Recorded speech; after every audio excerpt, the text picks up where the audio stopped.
আসাদুজ্জামান মুক্তা একজন আদর্শ খামারি। তিনি ১৯৯৫ সালে বিদেশে পাড়ি জমান, কিন্তু ৫ বছর বিদেশে থাকার পর দেশে ফিরেই তার চিন্তাভাবনা শুরু হয় তিনি কি করবেন। ব্রয়লারের খামার শুরু করেন, কিন্তু তাতে বেশি সুবিধে না পাওয়ায় পরবর্তীতে শুরু করেন হাঁসের খামার। তাতেও খুব একটা ভালো কিছু করতে পারেননি। পরবর্তীতে আত্মীয় স্বজনের পরামর্শ আর ইউটিউবের ভিডিও দেখে ২০১২ সালে সর্বপ্রথম ৩টি গাভী গরু দিয়ে শুরু করেন তার খামারের যাত্রা। এখন তার খামারে রয়েছে ২৮টিরও বেশি গরু, যার ১৪টি গরু দুধ দিচ্ছেন দিনে প্রায় ১ থেকে ১৫০ লিটার পর্যন্ত। শুধু তাই নয়, এখন তিনি এই খামারটিকে একটি আদর্শ খামারে পরিণত করেছেন, যা বিরামপুর উপজেলায় একটি দৃষ্টান্ত স্থাপন করেছেন। তিনি তার খামারের গরুগুলোকে সম্পূর্ণরূপে উন্মুক্ত অবস্থায় ছেড়ে দিয়ে লালন পালন করতেছেন। শুধু এখানেই শেষ নয়, তিনি সারা দেশের বিভিন্ন স্থান থেকে আসা নতুন নতুন খামারিদেরকে প্রশিক্ষণও দিয়ে থাকেন এই খামারের ব্যবস্থাপনায়। আর সেই আদর্শ খামারি আসাদুজ্জামান মুক্তার খামারের যাবতীয় চিত্র আজকে আপনাদের সামনে তুলে ধরার চেষ্টা করব ইনশাআল্লাহ। আশা করি পুরো ভিডিও জুড়ে আপনারা সঙ্গেই থাকবেন। আসসালামু আলাইকুম দর্শক কেমন আছেন আপনারা? নিশ্চয়ই ভালো। দর্শক, চলে আসলাম বিরামপুরের টাটকপুরে মন্ডল ডেইরি অ্যান্ড অ্যাগ্রো ফার্মে। দর্শক, এখানে আসাদুজ্জামান মুক্তা ভাই তিনি একটি আধুনিক ডেইরি ফার্ম গড়ে তুলেছেন। এখানে এই খামারের ভিতরে যে গরুগুলি লালন পালন করা হয় সবগুলোই মুক্ত অবস্থায় ছেড়ে দিয়ে, তো সম্পূর্ণ আধুনিকভাবে এই খামারটি পরিচালনা করা হয়। তো দর্শক, চলুন আমরা ভিতরে যাই এবং এই খামারের সঙ্গে কথা বলি এবং গরুগুলো দেখার চেষ্টা করি। তো দর্শক, চলুন আমরা ভিতরে যাই। তো দর্শক, চলে আসলাম খামারের ভিতরে। আপনারা দেখতে পাচ্ছেন এই যে খোলামেলা জায়গায় একবারে সবগুলো গরু ছেড়ে দেওয়া। তো দর্শক, এই যে দেখতে পাচ্ছেন একবারে সবগুলো গরু ছেড়ে দিয়ে লালন পালন করা হচ্ছে।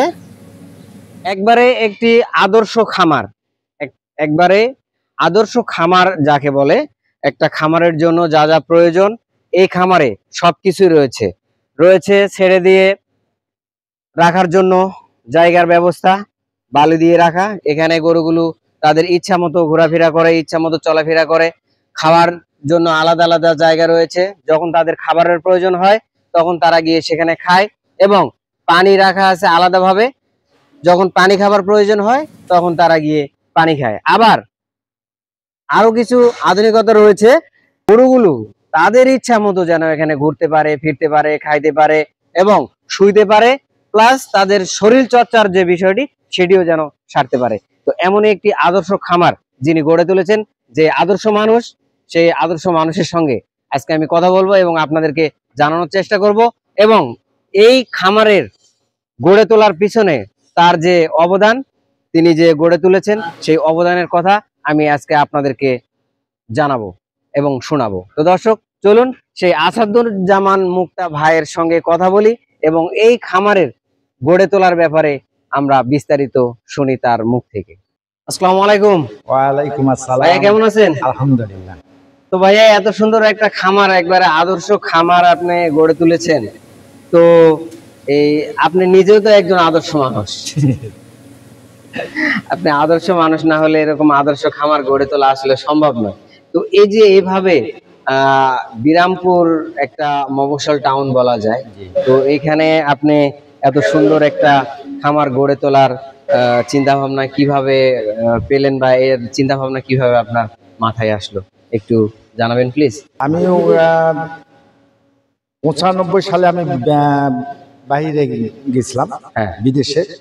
ওখান থেকে আমার ২০০০ সালে আমি দেশে আসার পরে আমি অনেক চিন্তা ভাবনা করি যে কি করা যায়। এতদিন তো বিদেশ থাকলাম, এখন দেশে আসি কি করব। তারপর আমার বড় ভাইদের পরামর্শে আমি একটা প্রথমে হাঁসের খামার শুরু করি।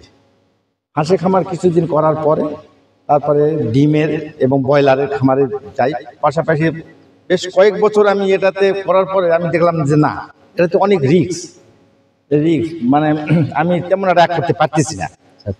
তখন ২০১২-তে যায় আমি ৩টা গাভী ক্রয় করলাম।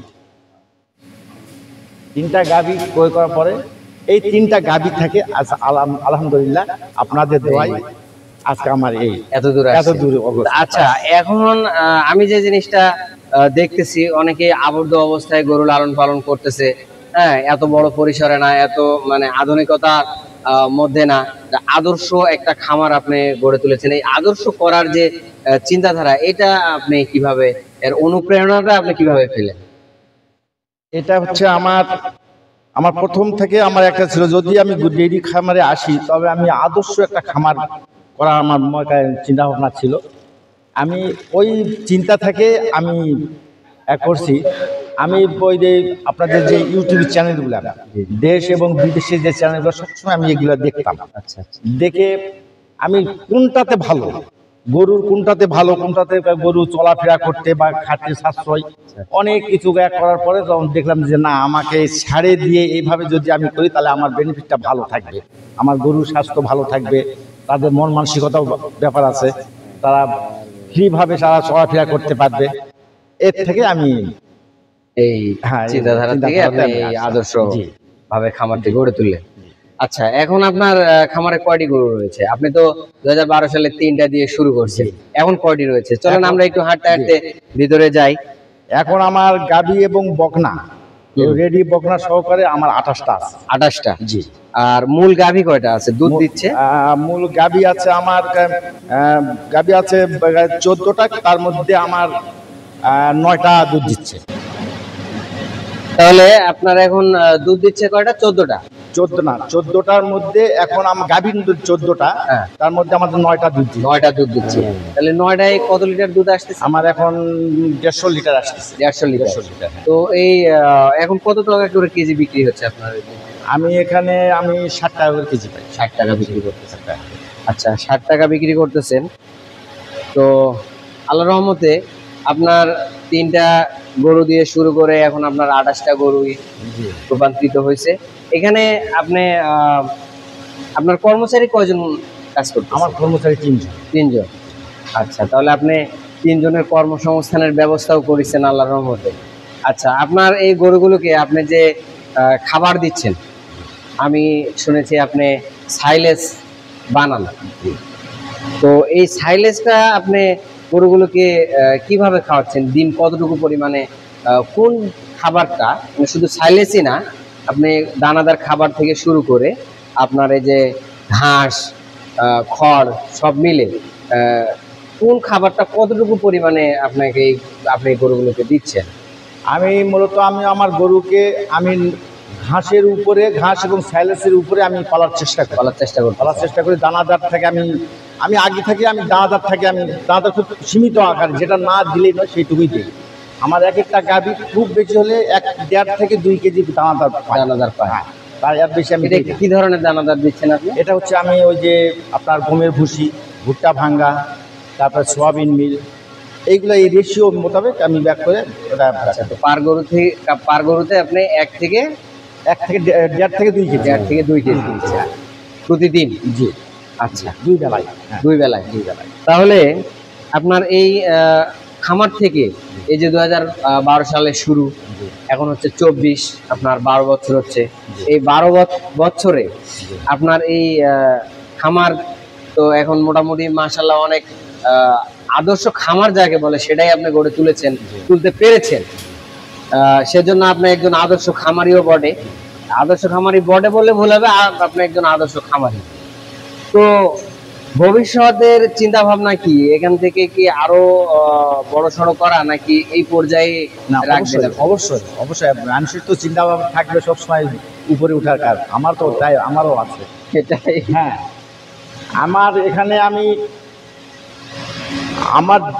আমি শুধু আমার এখানে যে আড়িয়া বাছুর যেগুলো হয় সেইগুলো শুধু আমি সেল করি।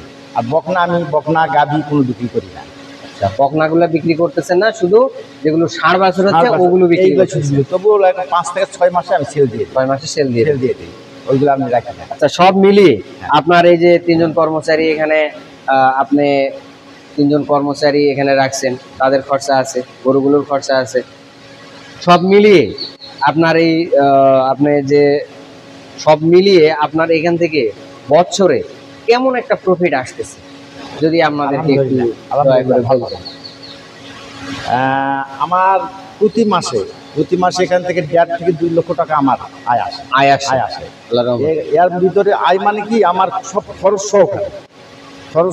খরচটা আমি বাদ দিয়ে বলতেছি যে কর্মচারী খরচ প্লাস খাবার দাবার সবকিছু বাদ দিয়ে আপনার যে একটা লাভাংশ থাকতেছে, যে এটা আমার ঠিকতেছে, কোন জায়গায় আপনার 60 থেকে 70 হাজার 60 থেকে 70 হাজার টাকা আসতেছে।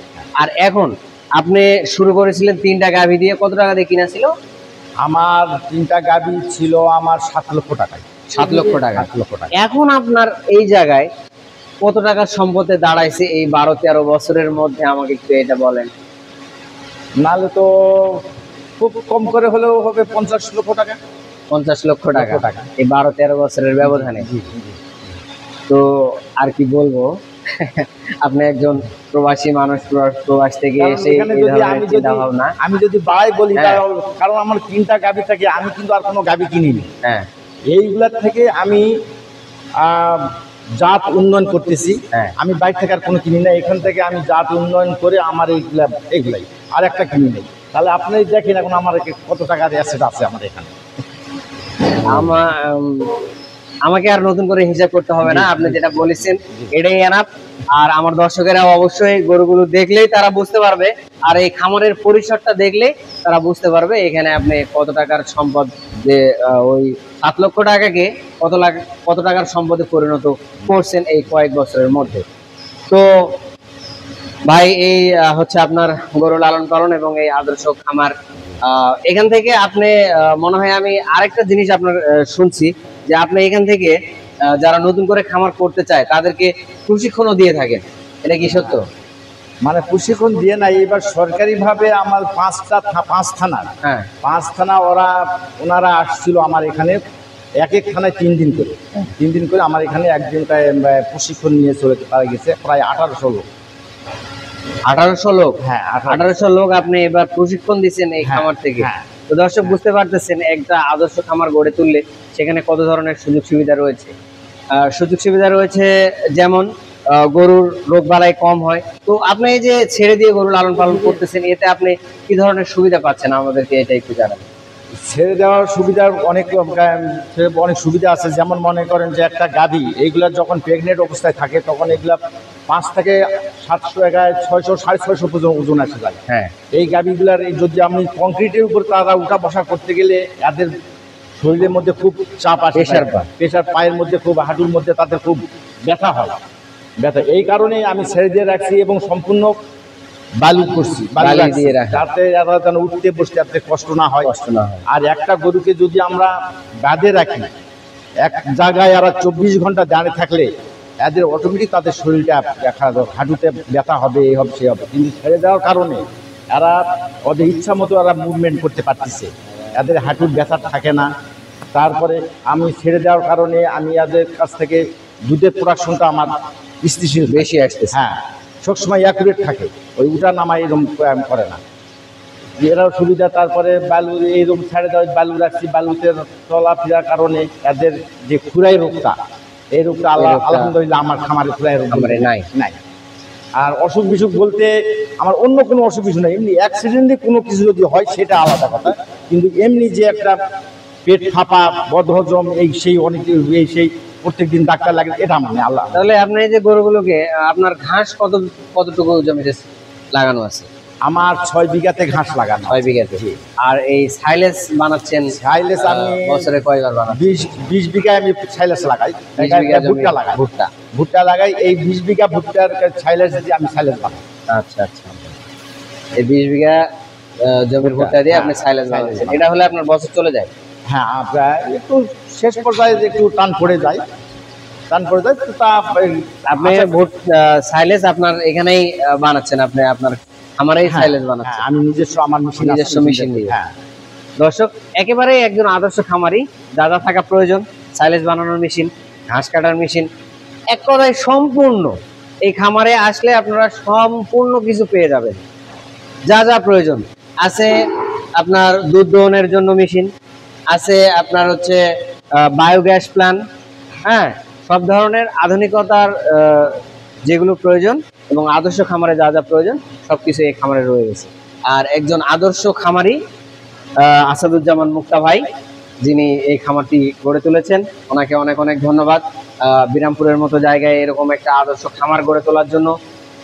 তো ভাই, তাহলে আপনার যে ভবিষ্যৎ পরিকল্পনা এবং আপনার আরো যে বহুদূর এগিয়ে যাওয়ার আছে, অনেক পথ হয়তো আরো আপনার এগিয়ে যাওয়ার চিন্তা ভাবনা আছে, তো সেই চিন্তা ভাবনা আপনার আল্লাহর রহমতে পূরণ হোক এবং আপনি আরো অনেক দূরে এগিয়ে যান। আর আমাদের যুব সমাজকে আপনার এরকম সুন্দর সুন্দর যে খামার আপনি গড়ে তুলেছেন, এরকম যারা আদর্শ মানুষ আছে তারাও আদর্শ হোক।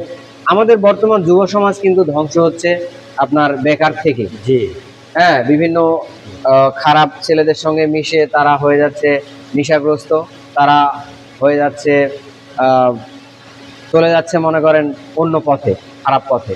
তাদেরকে এগিয়ে আনার জন্য আপনাদের মতো আদর্শ খামারিদের খুবই প্রয়োজন। ঠিক আছে? তো ভাই, তাহলে আপনি আজকে এই পর্যন্তই। আপনি ভালো থাকবেন, সুস্থ থাকবেন এবং ভালো থাকবেন। দেখা হবে আবার। আবার এক সময় আসবো আপনার খামারে আবার দেখা করার জন্য আপনার সঙ্গে। আপনি আরো একটু বড় পরিসরে আপনার করার চিন্তা ভাবনা তো আমি শুনলাম। তো সেটা হলে, আর আপনি যখন সাইলেজ বানাবেন তখন দয়া করে আমাকে একটু নক করবেন, যে আমি আপনার সাইলেজ বানার উপরে একটা প্রতিবেদন করব ইনশাল্লাহ।